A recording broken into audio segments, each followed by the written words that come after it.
Biddeford, Maine. February 7, 1968. A man would be found deceased, 7 miles from his home. Joseph Belargen was very close to his home when he was found lying dead in the roadway, on the side of Newtown Road.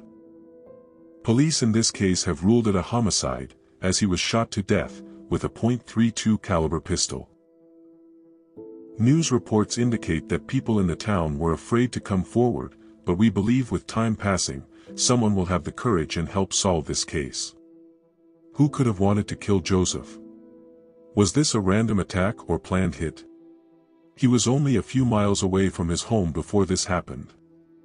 If you have any tips, please contact the Maine State Police, Major Crimes Unit. Saco, Maine.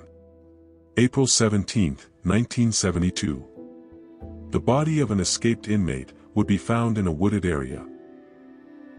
2 inmates from the New Hampshire State Prison would escape of November 25, 1971. One of those inmates was Richard Albert, 30. On April 17, 1972, located near the mile marker 34 near Saco, would be the deceased body of Richard Albert. Authorities have not released the name of the other inmate, or if he has anything to do with this case. Richard was still on the run at the time of his murder, and this case serves as one of the oldest unsolved cases for the state of Maine. Amherst, Maine. April 5, 1976. A bank employee would be found inside of his car, burned. Dispatch would receive an anonymous phone call about a fire that was happening in a remote area. Fire and rescue would arrive in the woods but were unable to locate the vehicle. They would reach out to the news outlets and ask the anonymous caller to get in contact with them to give them better directions of the vehicle. They would then go to an area located off of Route 9, in Amherst.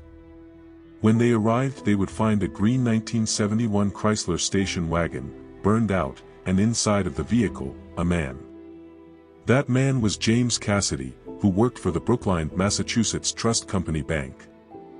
It is alleged that James was actually being sought by the FBI for embezzlement, where he had filtered out around $1.1 million to himself. James also had a side business, where he would mail order stamps. James' cause of death was found to be due to burns to 95% of his body, and this case is ruled a homicide, due to arson. Authorities were not initially able to determine who was in the vehicle but were able to discover it by a metal arch. This was commonly used for people with polio, as James did have polio and a limp. There are questions that still sit with investigators, and hopefully tips we will find those answers. For tips, please contact the Maine State Police Major Crimes Unit.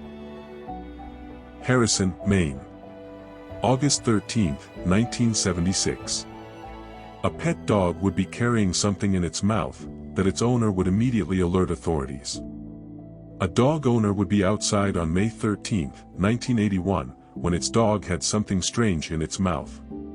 It was a human skull. Detectives would arrive on scene behind a residence, off of Route 35. At the residence they would determine the remains belonged to a missing teen, Chester Carruthers, 15.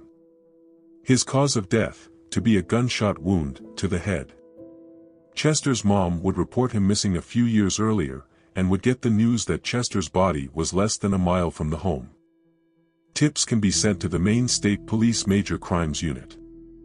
Thanks for watching, By the Minute Crime News. Subscribe and head to our Patreon to get updated crime news daily.